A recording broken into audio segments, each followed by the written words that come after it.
राजा परीक्षित पहुंच गए गंगा के किनारे। सब संतों से पूछते हैं मेरे 7वें दिन मृत्यु है, मरने वाले को क्या करना चाहिए।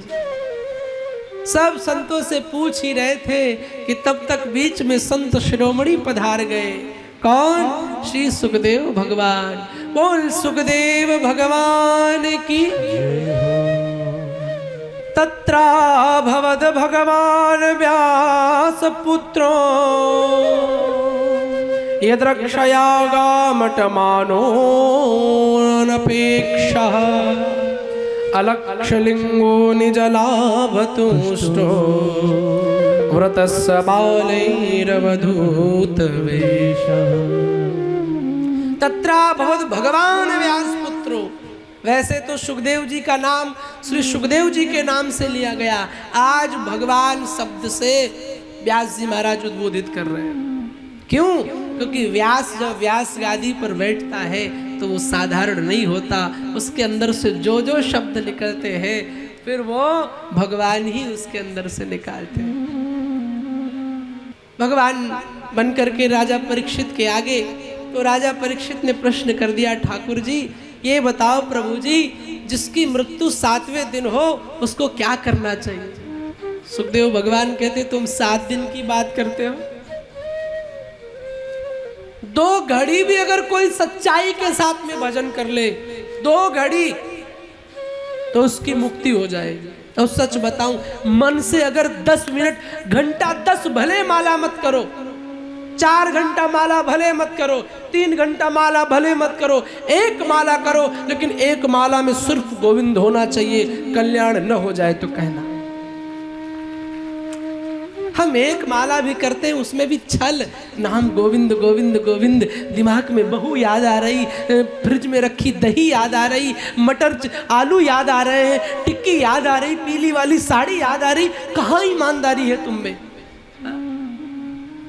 दुनिया के आगे भले झूठ परपंच कर लेना, उसके आगे तो ईमानदार बन के जाओ। 1 माला करो, अरे 10 बार नाम लो, कोई बात नहीं, शिवानंद छूट देता है, आप 10 बार बोलो। हमारे जैसा फक्कड़ कथावाचक मिलेगा भी नहीं आपको। आप 10 बार 10 नाम लो, लेकिन वो 10 नाम उसका बनकर के लो कि इस समय न कोई मेरा पति है, न कोई पत्नी है, न कोई पुत्र है, न कोई भाई है, न कोई बंधु है। इस समय तुम हमारे हो और हम तुम्हारे हैं, और कोई नहीं।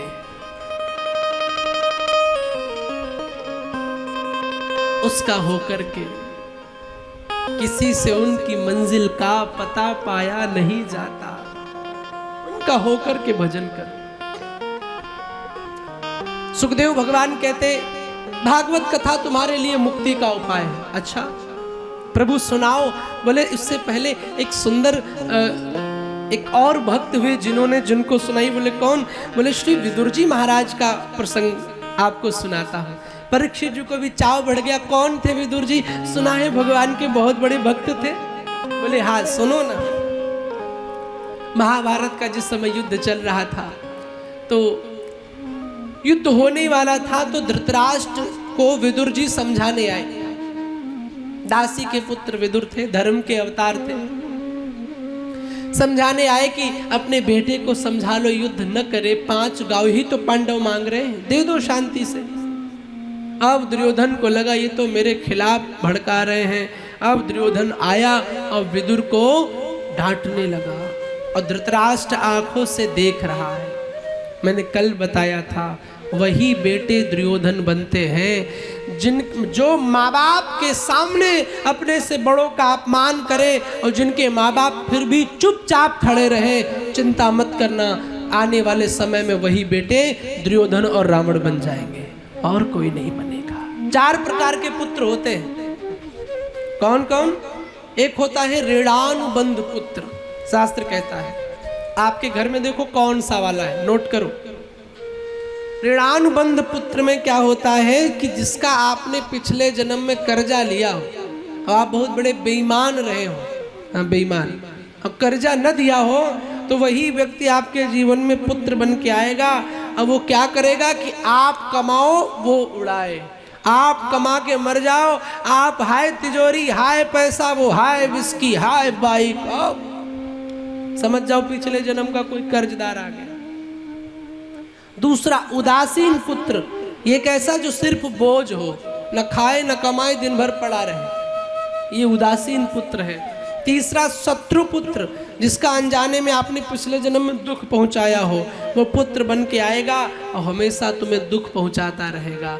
चौथा है सेवक पुत्र, जो प्रसन्नता पूर्वक माँ बाप की आज्ञा माने, वो है सेवक पुत्र। आज्ञा का मतलब ये नहीं कि पड़ोसी देखेंगे तो क्या कहेंगे। कुछ लोग तो, कुछ बेटे इसलिए माँ बाप की सेवा करते हैं कि बगल वाली अरोड़ा चाची देख लेंगी तो क्या कहेंगे। हैं ऐसे कुछ पुत्र?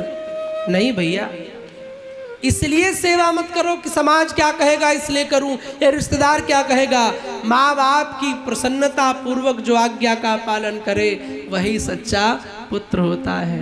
राम जी को जब वनवास मिल गया तो कौशल्या के पास आए हंसते हुए, माँ एक बात बताओ। बोले क्या? बोले ये बताओ, मैं बड़ा हूं कि भरत बड़ा है? माँ ने कहा भरत बड़ा है, तुम छोटे हो। अच्छा ये बताओ, अयोध्या बड़ी है कि जंगल बड़ा है? कहा जंगल बड़ा है, अयोध्या छोटी है। हंसते हुए राम ने कहा, पिता ने बिल्कुल सही निर्णय किया, छोटे से भरत को छोटी अयोध्या दे दी और मुझ बड़े बेटे राम को बड़ा जंगल का राजा बना दिया। हाय हाय, वनवासी होने के बाद भी जो प्रसन्नता पूर्वक माँ बाप की आज्ञा माने वही पुत्र तो पुत्र है, नहीं तो फिर खाली दिखावा करने के लिए। कई लोग मैंने देखे, माँ मदर्स डे आएगा तो ऐसी ऐसी फोटो लगाएंगे, तो कितनी अच्छी है, तो कितनी भोली है, तो कितनी सुंदर है, तो कितनी नीली है, तो कितनी पीली है, सब डाल लेंगे। और वही माँ अगर एक लोटा जल मांग दे तो फेसबुक पे चैटिंग पे लगा है तो कहेगा मम्मी ले लो ना, अभी तो मैं बिजी हूँ, थोड़ा बात कर रहा हूँ। खाली मदर्स डे पे माँ को चटनी लगा दी तो रंगीन है, तो नीली पीली। अरे हर दिन जिस बच्चे का मदर्स डे है वही सच्चा सेवक पुत्र है, और कोई।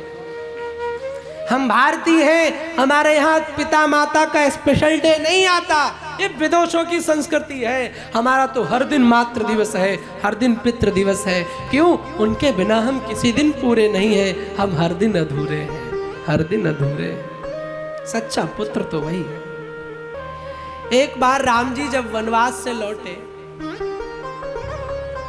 तो उनकी सासू मैया सुनैना ने उनको भोजन पे बुलाया। और सच बताओ, दुनिया में सबसे ज्यादा सम्मान कहाँ मिलता है पता है आपको? कहाँ पे? ससुराल में, लेकिन 4-5 साल के अंदर। अब मेरी तो भाई नहीं, अब आप लोग ज्यादा अनुभवी है। बोलो जय श्री कृष्ण। राम जी को ससुराल में बुलाया, सुनैना ने खूब 56 प्रकार के भोजन, दासियों को हटा दिया, आज अपने हाथ से भोजन कराऊंगी। राम जी के लिए भोजन बन के आया। माताओं का एक स्वभाव होता है, जब कुछ भोजन बनाती हैं तो बार बार पूछेंगी, ले भैया कैसो भोजन बनो, जलेबी कैसी बनी? और जो बार बार जलेबी जो मैया पूछे समझ जाओ वही मैया ने जलेबी बनाई है। हाँ, मैया की आदत होती है। भैया कैसा भोजन बना? राम जी भी जब पा रहे थे तो सुनैना ने कहा, लाला राम जी भोजन कैसा बना है? राम जी ने सिर नीचे लटका करके कह दिया, माँ ठीक बना है। सुनैना बोली, सिर्फ ठीक? ऐसा भोजन दशरथ ने कभी ना कराया होगा। राम जी के नेत्र सजल हो गए, आंखों से आंसू आ गए। सुनैना बोली, लाला क्या हुआ, तू रोने क्यों लग गया? भोजन अच्छा नहीं है। राम जी ने, भिक्षा तृप्त नहीं हुई, पेट नहीं भरा। माँ ने कहा, राम जी ने कहा भोजन तो बहुत अच्छा है लेकिन पेट नहीं भरा। क्यों? राम जी ने कहा किसी की याद आ गई। कौन सी याद आ गई? राम जी ने कह दिया, 7 खंड नवदीप में नित्य होत जीवनारी। 7 खंड नवदीप में नित्य होत जीवनार। पर एक सबरी एक विदुर घर में तृप्त भयो 2 बार। मैया 7 खंड नवदीप में खूब रोज भोग लगाया जाता है, पर मैं आज तक मेरा 2 जगह पेट भरा। कौन? एक तो सबरी के घर में पेट भरा था, दूसरे विदुर के घर में पेट भरा था। विदुर के घर में पेट भरा था। भगवान भाव के भूखे हैं। प्रेम से कुछ भी खिला दो और हृदय में भाव होना चाहिए। ठाकुर जी आपके लिए लेके आई हूं, पाओ ना सही।